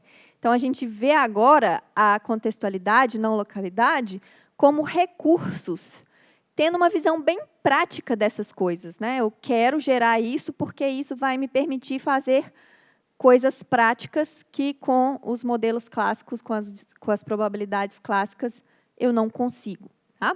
Então, agora, a existência desse conjuntinho preto aqui, ó, é um recurso para a gente fazer tarefas novas. E uma boa parte da comunidade ligada a essas definições de não localidade e contextualidade está trabalhando nisso. Em como é que eu posso explorar a existência dessas coisas para fazer, para criar novos protocolos, criar novas tarefas, aumentar o sucesso em tarefas que eu já conheço. Tá? Bom, com isso, eu queria agradecer a vocês pela atenção, contar um pouquinho o que a gente está fazendo lá na USP. Todo mundo aqui, de uma forma ou de outra, trabalha com contextualidade, tá? Ou com não localidade. O Naim e o Luiz e o Felipe estão trabalhando com contextualidade como um recurso em termodinâmica quântica para fazer protocolos termodinâmicos, extração de trabalho, etc., melhores, mais eficientes do que os clássicos. Nesse sentido de fundamentos, a gente tem a Amanda e o Alisson. Não, o Michael não. A Amanda e o Alisson, essencialmente, trabalhando nisso, nessa ideia de princípios para recuperar a física quântica. O Alisson vai defender, provavelmente, no início do ano que vem, já tem tanto de trabalho, foi lá para a Espanha trabalhar com o Adam. Nessa questão de contextualidade como um recurso, a gente tem o Michael trabalhando nisso, o Júlio está trabalhando nisso, além de 1000 outras coisas, mas o projeto principal dele era encontrar quantificadores para contextualidade, ligar esses quantificadores com aplicações práticas. Então, o Júlio e o Michael estão trabalhando nisso. O Gustavo e o Daniel estão trabalhando com coisas mais ligadas a realizações experimentais. Porque tudo isso que eu falei para vocês hoje, na hora que você vai para o laboratório, essas restrições não são satisfeitas perfeitamente. Né? Aquela condição de não perturbação, como é que você obtém duas distribuições de probabilidade essencialmente iguais? Nunca. No laboratório vai ter diferenças por causa, primeiro, só porque a estatística é finita, e segundo, porque você vai ter erros experimentais intrínsecos. Então, eles estão trabalhando em como que você modifica essa estrutura para poder englobar esses experimentos reais. O Danilo e o Gustavo estão trabalhando com a aplicação disso para certificação de dispositivos quânticos. O Gustavo também está trabalhando um pouco com essa questão experimental. Então, as duas coisas meio que se juntaram aí ao longo do mestrado dele. A Isabela estava trabalhando com entender como que também problemas experimentais podem afetar a percepção dessas características. O Patrick está trabalhando em entender como que modelos de relatividade geral para tentar ligar essas coisas, que características essas coisas têm que ter para entender um pouco melhor nessa direção de que tipo de modelo a gente pode considerar e que tipo de modelo a gente já descarta de cara. E o Silvio está trabalhando com uma coisa... Eu acho que o Silvio é o único que está trabalhando com coisa que não tem nada a ver com contextualidade, que é usar inteligência artificial para fazer tomografia de estados quânticos, né? Que é, dado o experimento, eu quero saber qual que é o estado do sistema, ele está fazendo algoritmos aí para fazer isso de forma mais eficiente. E a Letícia, trabalhando com problemas de criptografia, mas que usam não localidade e contextualidade como uma forma de garantir que o seu problema criptográfico o seu protocolo está funcionando como deveria. Né? Então, muita gente legal trabalhando nisso. A Amanda pode me desmentir ou não, mas gosto muito de todas essas pessoas aqui. Então, sou bem feliz toda vez que eu vou trabalhar, porque a gente criou um clima, acho que, bem agradável no grupo. É muito legal isso. Trabalhando com temas bem diversos, como vocês podem ver. Então, estou bem feliz de estar no ponto em que a gente está agora e de ver todas essas pessoas saindo do grupo e seguindo caminhos bem legais, né? O pessoal que já saiu. E agradeço a vocês e espero que vocês tenham aproveitado.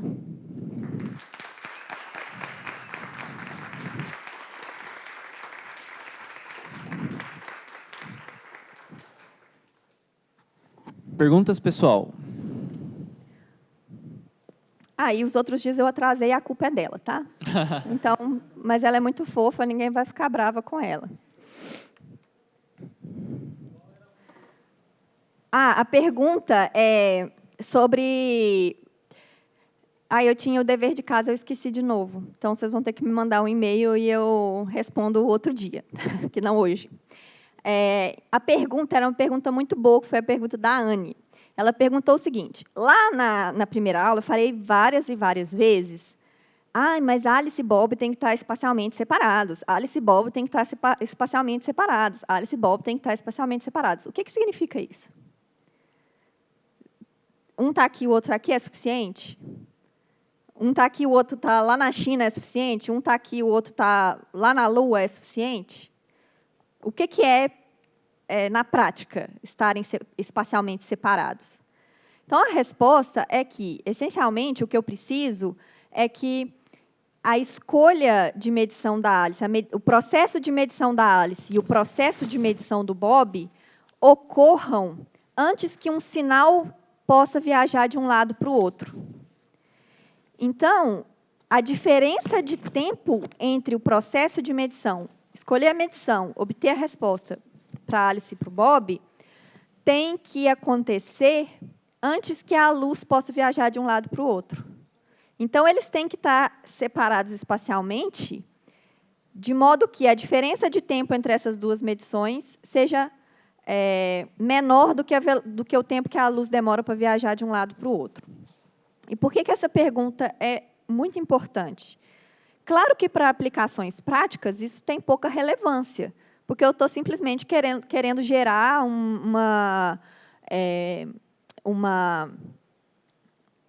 correlação ali, né, que não possa ser explicada, que não possa ser facilmente simulada classicamente. Se tem um modelo de variáveis ocultas que explica, mesmo que esse modelo implique transmissão de informação, etc., pouco importa, porque mesmo isso vai ser difícil de implementar. Então, por exemplo, para problemas de computação quântica, isso não é muito relevante. Mas, para outros problemas, primeiro, para provar de fato que a natureza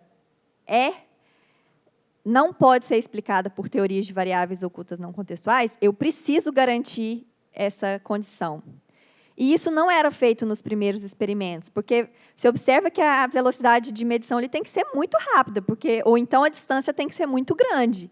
E isso, para o experimento, é uma coisa que dificulta a implementação. E isso era conhecido como loophole de localidade. E isso só foi fechado, de fato, esse loophole só foi resolvido nos experimentos de 2015. Então, os primeiros experimentos foram lá da década de 60, e só em 2015, de fato, esses loopholes foram completamente fechados. Aí você tinha experimentos que fechavam esse loophole, mas tinha outros. Então, você só resolveu esse problema como um todo em 2015. E aí, mas, assim, primeiro, para esse problema de fundamentos de física, é importantíssimo fechar todos os loopholes, mas esse loophole de localidade, em especial, é importante para aplicações em criptografia, porque essa escolha de medição ela tem que ser secreta. Se eu tenho um espião no meio, se esse espião sabe qual foi a medição que a Alice e Bob fizeram, isso atrapalha completamente a segurança do protocolo. Então, é essencial isso. E tem vários experimentos onde, por exemplo, a Alice e o Bob estão na mesma mesa ótica, e pelo barulho que faz a escolha da medição, eu sei se a Alice escolheu uma medição ou outra. Então, desse ponto de vista, é claro que é uma boa prova de princípios, mas, desse ponto de vista, o experimento tem problemas. Então, você vê que, de forma alguma, era uma pergunta boba, era uma pergunta essencial, porque toda vez que você fala, preciso que esteja tal coisa, o que significa, na prática, tal coisa? E, para essa questão de separação espacial, é isso. Está claro? Mais perguntas?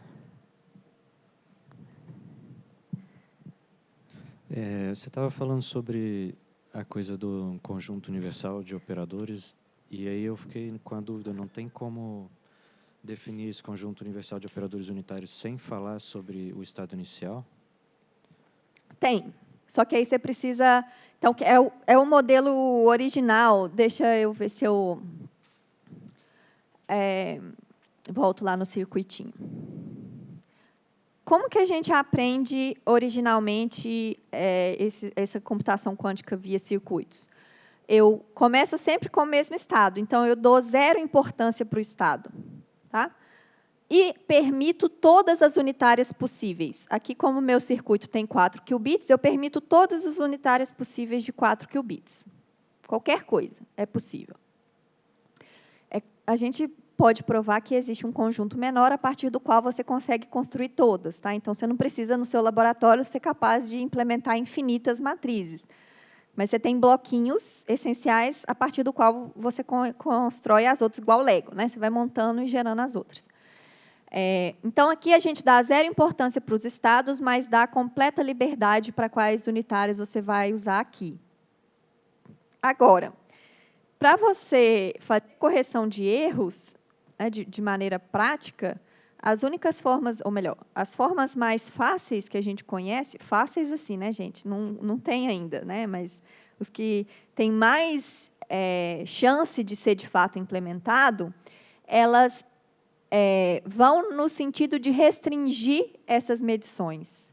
E aí, quando você faz essa restrição, obrigatoriamente você precisa de eliminar a restrição no estado, porque senão você restringiu a sua computação, e isso você não quer fazer. Você quer continuar com um computador quântico que faz qualquer operação quântica permitida por aquele número de qubits. Tá? Então, sim, eu posso remover essa necessidade de ter um estado especial. Eu posso, por exemplo, começar com o mesmo estado, produto, completamente correlacionado, não tem nenhum recurso quântico naquele estado ali, mas, para isso, eu preciso fazer um conjunto mais geral de operações, e isso dificulta a implementação de códigos de correção de erro.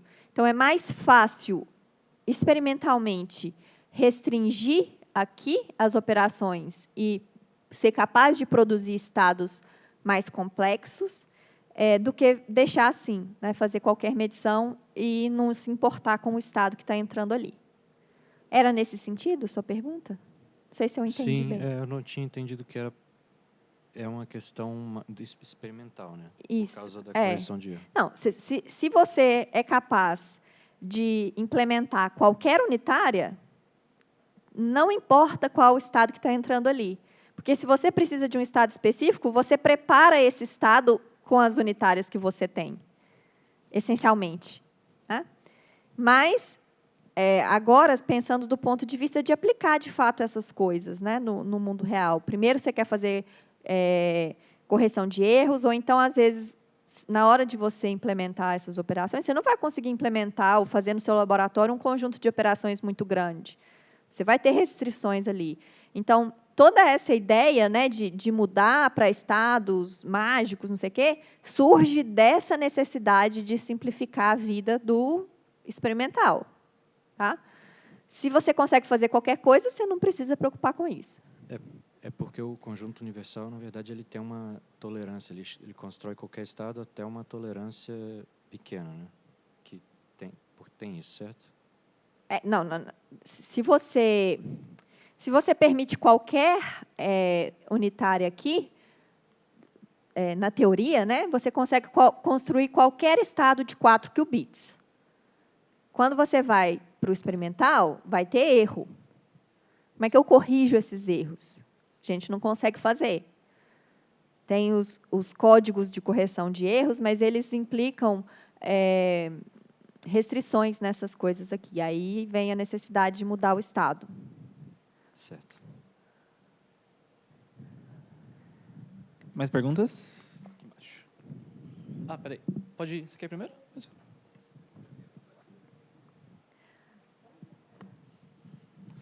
Bom, obrigado novamente. Enfim, você falou das operações unitárias, né? Mas, por exemplo, nesse circuito aí tem a porta CTRL-NOT, que ela não é unitária. Aí a pergunta, É unitária. CTRL-NOT. É unitária, de 2 qubits. É unitária? É unitária. Beleza, enfim. Aqui só é permitido unitária. Prepara Sim, o sim, estado, bando de unitárias, de 1, 2, 3, 4 qubits, medição. A única coisa que não é unitária é o processo de medição, que vai, né, levar a sua superposição a um conjunto de estados produto. Mas a CTRL-NOT é unitária. Tá, então, desculpa. Enfim, vou reformular minha questão. Considerando um computador clássico, por exemplo, a gente tem várias operações que não são unitárias, no sentido que eu não posso voltar no tempo, descobrir o estado anterior, certo? Por exemplo, Certo. a adição, digamos. Sim. E digamos que eu queira fazer essa operação num computador quântico. Existe uma maneira mais eficiente do que eu ter mais qubits que eu vou usar só para lixo, digamos assim? Ou essa é a maneira normal de se fazer? Não, Esse na procedimento. verdade, a gente já assume que fazer essas operações clássicas, que significaria, no final das contas, processar as respostas dessas medições, isso é grátis. Então, todo computador quântico tem um computador clássico paralelamente fazendo esse processamento dos outcomes da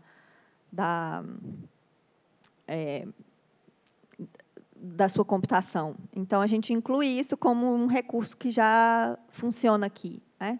O que a gente quer saber é se isso aqui faz alguma coisa além do que eu faria se eu jogasse tudo isso aqui fora e ficasse só com o meu computador clássico. Então, sim, essa questão da reversibilidade é uma diferença importante nesse processo, mas os circuitos quânticos, eles nem sempre são reversíveis, justamente por causa dessas medições aqui. Então, você consegue imitar essas portas lógicas não reversíveis fazendo medições adequadas, nos qubits adequados. Então, você consegue fazer isso nesses circuitos aqui também. Só é meio burro você usar um computador quântico para fazer uma coisa que o seu computador clássico faz fácil. Então, a ideia não é essa. O que a gente busca hoje não é isso. Então, você tem seu computador clássico, você pode usar ele à vontade. Ele é um recurso que você usa ali. Agora, você quer explorar. O que eu faço com esse cara aqui que o clássico não faz? E, inclusive, eu acho que se a gente chegar a algum ponto da computação quântica ser, de fato, útil para problemas reais, o que a gente vai ter é uma coisa desse tipo. O Google, a IBM, tem o computador quântico deles, e ele vai alugar para você um tempo na computação dele. Você vai mandar lá seu trabalhinho, e ele vai ficar na fila esperando a hora chegar.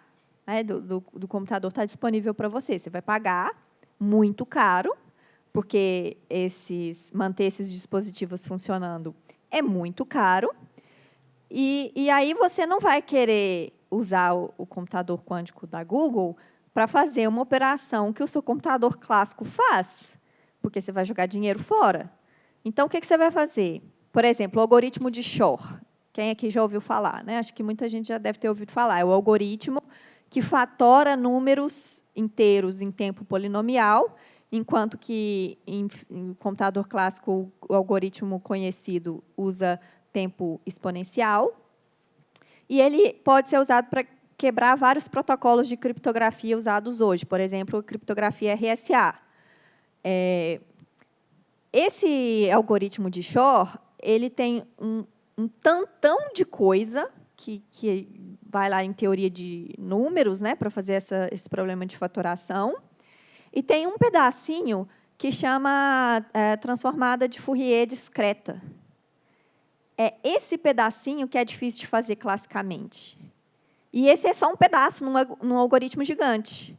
Então, se você vai rodar o algoritmo de Shor num computador quântico, você vai rodar todo o resto no seu algoritmo clássico.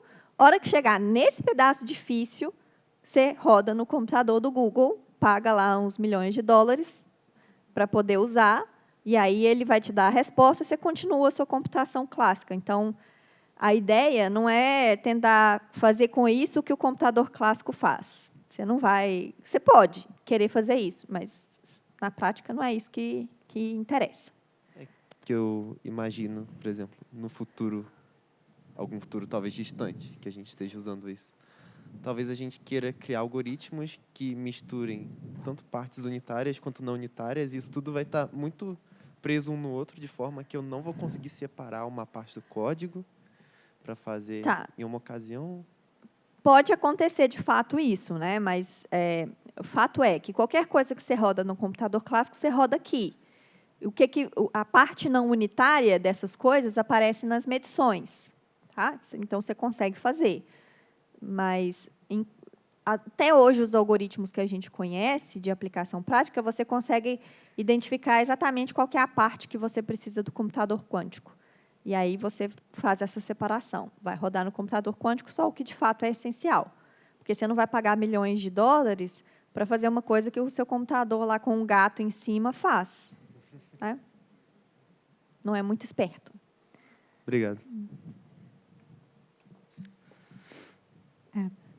Primeiro, muito obrigada pela preocupação com a didática. Eu sou bem de outra área, adorei. E só vi hoje. Obrigada. Mas a segunda coisa, que já que você colocou a foto, eu estou nesse lugar também de virei mãe na ciência, você queria falar alguma coisa? Tem tanta mulher, está tão diverso. Nossa Se não Senhora. quiser também, porque às vezes a gente só quer falar de física. Não, eu gosto de misturar as duas coisas. Então, eu não acho que é uma particularidade por eu ser uma cientista, mas sim por eu ser uma mãe do proletariado brasileiro, que, além de trabalhar fora, ainda a gente tem um problema de 3 corpos lá em casa, que é um pouquinho difícil de resolver, porque eu trabalho em São Paulo, meu marido trabalha em Pindamonhangaba, que, para quem conhece, são uns 200 quilômetros de distância entre Pindamonhangaba e a USP. E isso tudo funcionava mais ou menos bem quando éramos só 2, né? Porque aí cada um ia para o seu canto, a gente, né, trabalhava e depois se encontrava alguns momentos da semana e no final de semana. Mas quando você tem um bebê, tudo muda, né? Então, agora a gente mora no meio do caminho, em São José dos Campos, e eu gasto umas 2 horas para chegar até a USP, quando o fato de ser teórico ajuda, né? Porque aí eu não vou todo dia, mas isso certamente é uma coisa que também dificulta, né? A Amanda, de novo, está ali para dizer que eu não estou mentindo, porque eu estou menos acessível, né? Então, isso dificulta muito. Então, às vezes, alguma coisa com os estudantes, ou que eu poderia resolver em 5 minutos se a gente se encontrasse pessoalmente, às vezes demora muito mais para resolver. E, assim, essa questão assim, da maternidade, então eu posso dizer assim que hoje eu tenho tudo que eu sonhei na minha vida, assim, em termos de realizações profissionais e pessoais. Então, eu sou uma pessoa extremamente feliz e realizada. Toda vez que eu estou em casa, eu sou muito feliz, muito realizada. Toda vez que eu estou no trabalho, eu sou muito feliz e realizada. Mas isso é uma sobrecarga que, por mais que o meu marido seja super participativo, a gente divide quase que igualmente as coisas, só não é igualmente porque eu ainda estou amamentando, e isso ele ainda não consegue fazer, e amamentar uma carga pesadíssima, mas, assim, eu brinco que a gente tem um dia de mãe solteira e um dia de pai solteiro, porque a gente fica de home office, um dia o outro, e o outro vai trabalhar, né? E cada um dos dois fica sozinho aguentando os BOs da casa, enquanto o outro está no dia do trabalho. Não é fácil, né? Então, toda essa realização tem um custo alto, né? de cansaço, de estresse, e é difícil lidar com isso. Então, eu digo que o momento mais difícil da minha vida, disparado, foi a volta da licença maternidade. Assim, foi desesperador. Acostumar com deixar a criança na creche, principalmente pelo fato de eu estar a 100 quilômetros. Então, agora, eu estou aqui em São Paulo, a minha neném está na creche lá em São José dos Campos. Se acontecer qualquer coisa com ela, meu marido está no Rio Grande do Sul a trabalho, assim, eu não gosto nem de pensar, porque eu não tenho parente, não tenho ninguém lá para me ajudar, assim, quebrar um galho. Se tocar o telefone aqui for a creche, eu tenho que correr e ir dirigindo loucamente para chegar lá e resolver, né? Então, assim, essa realização, ela vem às custas de muito sacrifício. Não só sacrifício que começou desde lá da graduação, né, de muita dedicação, muito sacrifício da minha vida pessoal, de deixar meu marido em Minas para fazer pós-doc fora, para fazer parte do sanduíche fora. Então, a gente viveu muito essa separação espacial, que não é fácil, né, a gente manter um relacionamento assim, isso traz muitas dificuldades, mas é justo que muito custe o que muito vale. Então, é um sacrifício que eu estou sempre disposta a pagar, e cada hora você vai deixando o pratinho cair de um lado, né? Uma hora o trabalho que está desmoronando, uma hora a vida pessoal que não está lá muito, muito legal, sua saúde mental fica meio louca, né, nesse processo todo. Mas agora que a Luísa está com... Ela é a Luísa, minha filha, tá? Ela está ali lendo um livro de física quântica, mas ela estava interessada em experimentos clássicos de derrubar o livro e ver o que acontecia. Tá? Então, ela está com 1 ano e 1 mês. Agora é que eu estou tendo a mínima sensação de tomar as rédeas da minha vida novamente, porque a sensação que eu tinha é que eu estava sendo, assim, atropelada pelas coisas, tudo atrasado, tudo acumulado. Eu não conseguia dar atenção aos estudantes que eu acho que eles merecem, ainda não consigo, especialmente pelo fato de que tem muita gente, né? Isso é uma coisa que também foi meio doideira da minha parte, mas a gente vai tentando equilibrar as coisas, né? E, assim, eu não acho que é uma particularidade da academia. É a mãe que tenta trabalhar ao mesmo tempo que quer ser uma boa mãe, quer continuar tendo a mesma eficiência no trabalho. E na academia a gente tem as particularidades de como isso se manifesta, né? Menos publicações, você naturalmente vai diminuir o número de estudantes. Então, todas as métricas que importam para a sua progressão vão diminuir. E a gente ainda não tem maneiras muito boas de lidar com isso, mas eu acho que isso não é um problema específico da academia. Mas, assim, eu não consigo fazer nada na minha vida sem militar um pouquinho. Então, agora eu sou a militante das mães na academia, né? Então, por exemplo, viajar para mim nesse 1 ano estava sendo muito difícil. Agora que as coisas deram uma equilibrada, porque a Luísa ainda mamava de noite, então era difícil deixar ela sozinha à noite. Então, não podia ir em congresso, não podia ficar fora de casa durante a noite. E aí, como é que você vai para os congressos, né? Eu queria ir. Aí, o que a gente faz? Compra uma passagem para o pai, o pai tira férias e vai todo mundo para o congresso. Só que a passagem do pai é do nosso bolso que sai, né? Então, de novo, é aquele sacrifício da vida pessoal, podia gastar esse dinheiro viajando de férias, mas não, eu gasto dinheiro viajando a trabalho. E aí, agora, por exemplo, na FAPESP, eu fui convidada para ir representando a FAPESP em um evento em Londres, na semana passada. E aí eu fui brigar, porque eu queria o direito de levar um acompanhante comigo. Claro que não deu certo, né? Mas a solução que eles me deram foi arrumar uma babá lá em Londres. Ok, eu já fiquei feliz que pelo menos eles pensaram numa solução, mas eu não teria coragem de deixar a minha bebê de 1 ano com uma pessoa completamente desconhecida em outro país. Até porque ela não ia ficar, porque ela ia ficar berrando de chorar e eu não ia conseguir prestar atenção no evento. Então, lá foi a gente comprar a passagem para o marido, para o neném, que o neném paga a passagem também, para poder ir, né? Então, eu poderia simplesmente desistir, mas eu sou teimosa. Então, enquanto eu puder, eu faço essas coisas. Mas agora, por exemplo, a FAPESP tem um grupo de discussão sobre isso. Então, assim, o meu barulho não resolveu muito o meu problema momentâneo, mas, pelo menos, causou uma pulga atrás da orelha ali da FAPESP, né? Então, quero continuar fazendo barulho. E eu acho que a gente deve, né? Sem também deixar que, já que não tem condições, eu não vou, não faço mais nada. Eu sei que é difícil, às vezes a gente tem que abrir mão de muitas coisas, o tempo todo a gente está abrindo mão, mas é isso, vamos levando, né? Então, não romantizar a coisa, porque é difícil demais equilibrar todos esses pratos, mas são todos pratos que eu quero manter equilibrados. Então, por mais que eles estejam ali meio que caindo pelos lados, eventualmente eu consigo fazer um pouquinho de cada coisa. Mas é difícil. Quer complementar? Só agradecer a fala. Acho que o resumo não é um problema individual, é um problema coletivo. Isso. Né? E fazer a propaganda, então, que amanhã vai ter a mesa redonda. E aguentem, porque eu vou falar também disso. A gente precisa falar. Só para ter uma ideia, alguém tem filho aqui? Levanta a mão para eu ter ninguém ainda.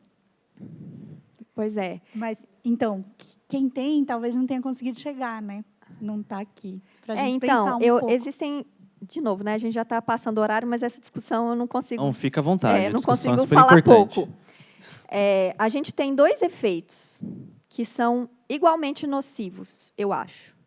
O primeiro deles é que pessoas que têm filho, independente de ser mulher ou homem, mas um peso muito maior nas mulheres por causa da maneira como nossa sociedade vê o cuidado com a família, que é essencialmente responsabilidade das mulheres. Então, existe uma tendência muito maior das mulheres abrirem mão da sua carreira, seja ela qual for, para cuidar da família. O que, como uma escolha individual, não há problema algum. Todas as pessoas têm o direito de fazer isso.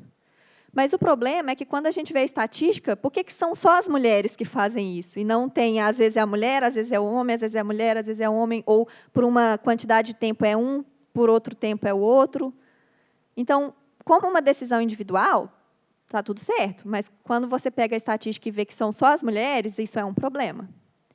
Então, o fato de ter filhos faz com que as mulheres, em geral, abandonem as suas carreiras para cuidar da família.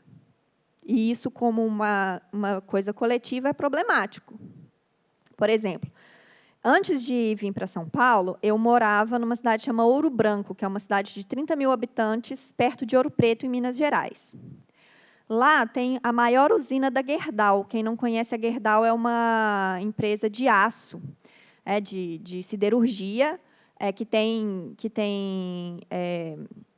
usinas em vários lugares do mundo. As maiores estão no Brasil, a maior de todas está em Ouro Branco. Então, uma cidade de 30 mil habitantes, que tem a maior usina da Gerdau, vocês já imaginam onde as pessoas da cidade trabalham, né? Todo mundo trabalha na Gerdau.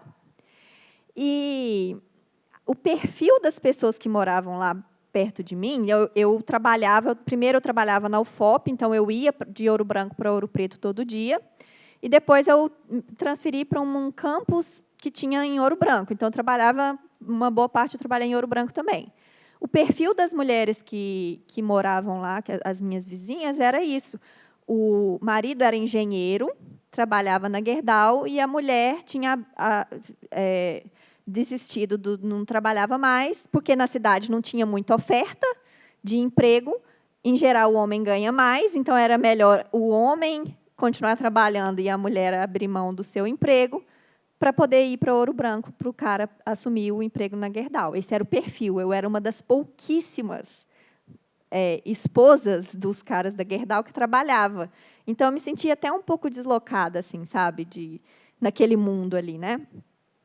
E então, assim, esse é o primeiro fator. As mulheres não chegam porque elas abrem mão pelas suas famílias. De novo, como decisão individual, está tudo certo. Mas quando você vê que são sempre as mulheres penalizadas, em quase todos os casos, e quando você vê que é um homem, todo mundo fica assim, nossa, ele abriu mão pela família, que herói. É estranho, né? É errado, está errado. Outro fator que eu acho que é igualmente nocivo é que, quando as pessoas, isso é independente de ser homem ou mulher, de novo, as mulheres são mais penalizadas por vários motivos. Quando as mulheres decidem não, eu vou focar na minha carreira, eu quero isso, elas adiam a decisão de ter filhos por muitos anos. E isso pode ter um impacto, que é você ter filhos quando você está mais preparado financeiramente, especial para tê-los. E eu posso dizer para vocês que isso é uma coisa que faz diferença, porque são muitos boletos que vêm junto com o neném. Claro que você não precisa de tudo isso, mas isso te dá uma paz de espírito. Ter dinheiro para criar um filho te traz paz de espírito, porque você vai poder pagar uma boa creche, porque a gente não pode contar com as creches públicas, etc.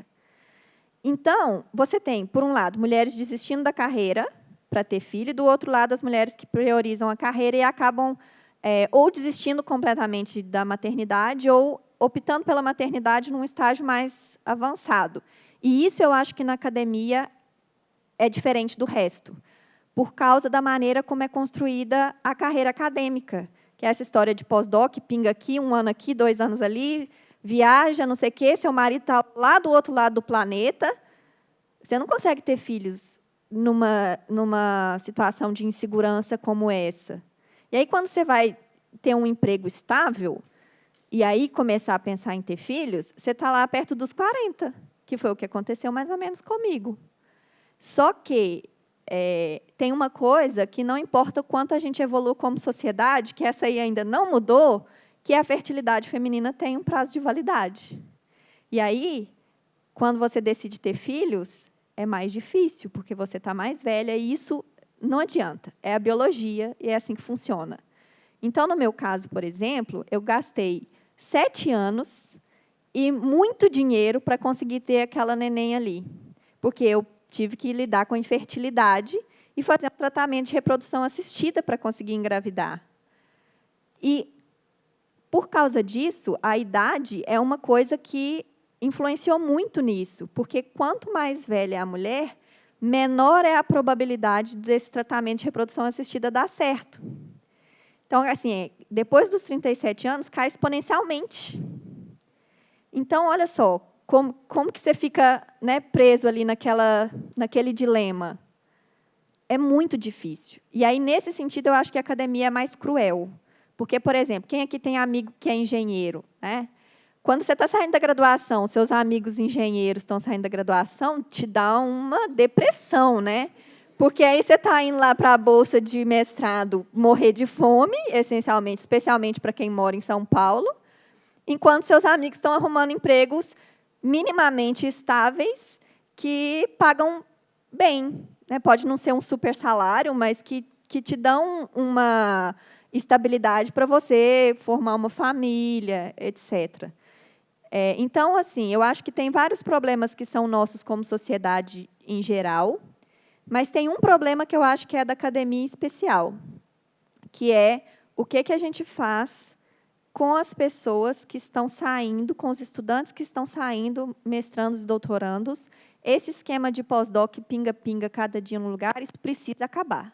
Isso é cruel, cruel. Isso esmaga as pessoas, isso atrapalha as pessoas a viverem qualquer outro tipo de sonho pessoal que tenham, seja família ou seja qualquer outra coisa. Isso exclui pessoas que precisam cuidar de seus familiares, seja um bebê, seja uma mãe mais velha ou alguma pessoa que tenha alguma necessidade que precise de atenção. Então, esse sistema ele é excludente.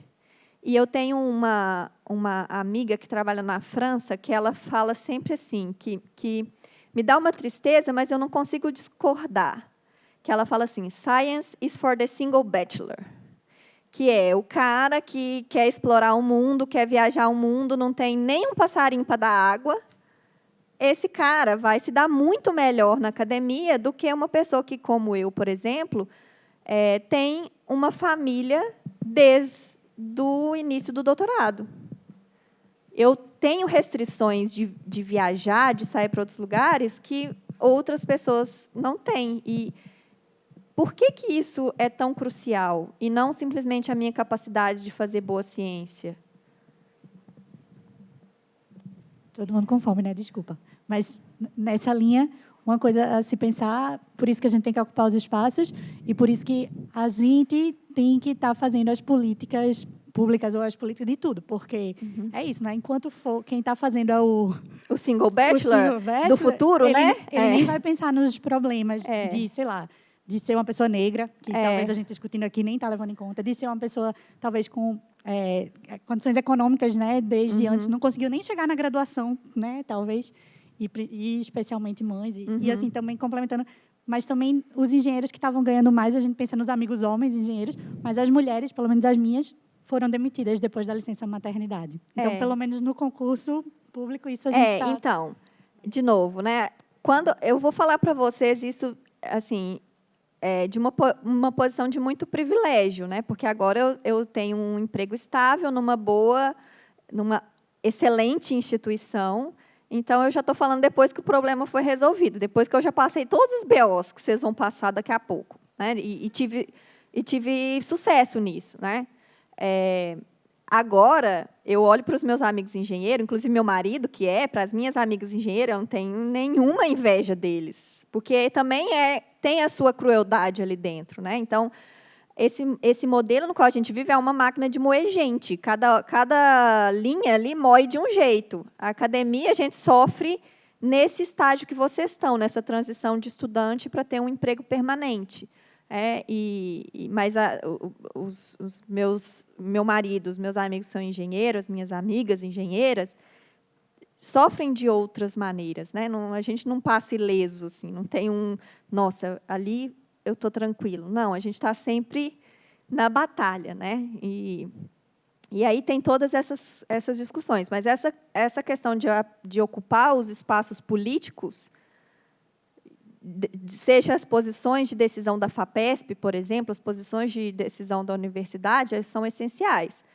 Então, por exemplo, a FAPESP tem uma regra para dos auxílios à pesquisa, que é que você tem que ter ficado não sei quantos anos no exterior. E se você é uma pessoa que não pode pôr sua família na mala e levar para onde você quiser? Agora, eu fico pensando, qual era o padrão, né, das pessoas que estavam sentadas ali para tomar essa decisão? Não vou falar, mas pensa aí na sua cabeça, né? Quem eram essas pessoas? E aí, agora, tá bom, você devia estar lá ocupando espaço, mas já está difícil fazer física, cuidar, aí você ainda vai fazer política. Pois é. E aí, uma outra questão, gente. O almoço foi para o saco, né? Por mim, pode ficar até amanhã de manhã, não tem problema. Não, quem quiser ir almoçar... Quem quiser almoçar, não tem problema. Amanhã nós vamos ter uma discussão nesse sentido. Vai ter uma mesa com a professora Fernanda, que chegou hoje. Junto com a professora Mônica, da Unesp, nós vamos ter uma mesa de inclusão e diversidade, em que diversos tópicos serão debatidos por 1 hora ou mais. 1 hora é o mínimo. É. Então, professora Bárbara, eu sei que você está lá em São José dos Campos, mas se Então, quiser pelo comparecer... horário, eu não consigo, porque eu tenho que buscar preciosidade ali na escola, mas vou estar de olho no YouTube, porque essa Sim, discussão estará gravado. é essencial. né? Então, quem quiser almoçar, É. nós vamos estender, acho que para 2 horas a volta. Pode almoçar, mas a gente